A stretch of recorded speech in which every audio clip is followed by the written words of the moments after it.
Bonjour Patrick Torrent. Bonjour. Alors Nextour se présente comme la voix des régions européennes engagées dans la durabilité. Vous avez aujourd'hui 38 membres, lesquels sont en France parmi les régions adhérentes.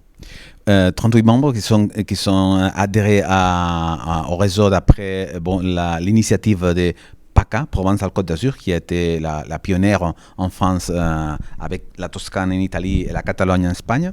Et en plus, Paris-Île-de-France, la Bretagne et Occitanie, qui nous aident à développer, à positionner le tourisme comme une priorité parmi l'Europe. Très bien. Alors Nextour développe un plan d'action climatique. En quoi consiste-t-il? S'agit-il tout simplement d'un schéma directeur pour que les régions puissent plus facilement transformer?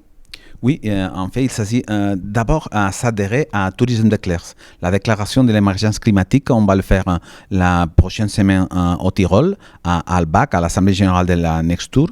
Et là, on va commencer un projet, un travail d'identification des mesures qu'il faut prendre pour les plans d'action climatique pour aider les régions à travailler une ligne, une voie pour développer les plans d'action climatique d'après la vision régionale touristique. Et concrètement, quel type d'action peut-on imaginer dans ce Il y plan? a actions vraiment concrètes liées, par exemple, à la consommation d'énergie, à l'eau, par exemple la consommation hydrique aussi.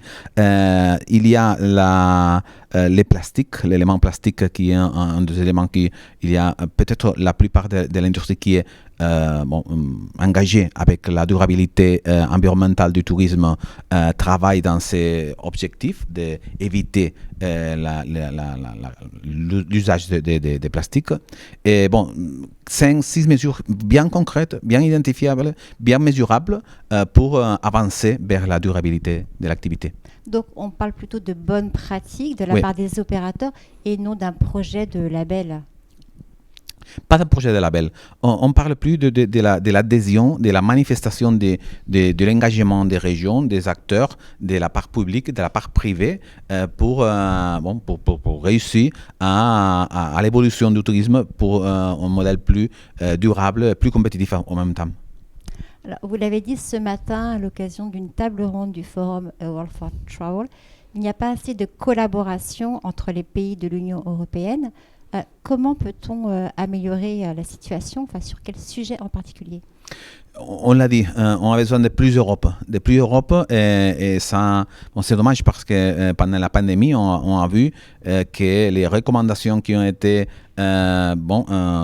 informées d'après la Commission européenne n'ont pas été suivies par les États membres. Il faut travailler pour que le tourisme soit aussi une politique européenne, et soit financé d'après les fonds européens et soit vraiment suivi par les États membres afin de garantir la compétitivité de l'Europe comme destination touristique, comme la première destination touristique qu'on est. D'accord. Oui, l'Union européenne, la Commission européenne n'a pas finalement assez de pouvoir.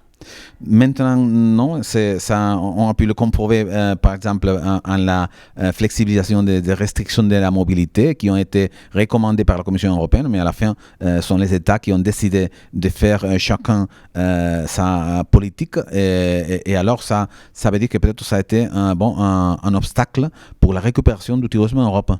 Très bien, merci Patrick Torrent. Merci.